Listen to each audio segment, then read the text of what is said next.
Hello guys, আমার মামু দেখো কিরকম ভাজা তেলির সাইজটা দেখো। 2 কিলো ওজনের ভাজা তেলি আমার মামু ধরেছে। আজকের আমাদের খাওয়া হবে। এই মাছটার নাম ভাজা তেলি। আর এই আমার মামু দেখো কিরকম এই মাছটাকে আজ খাওয়া হবে। কাটা স্টার্ট কর মামু।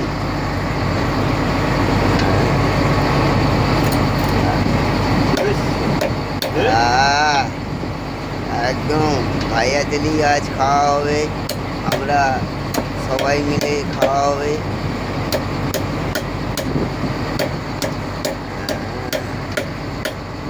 ঠিক আছে।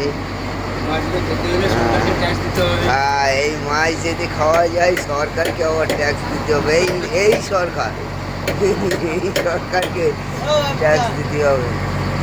ঠিক আছে।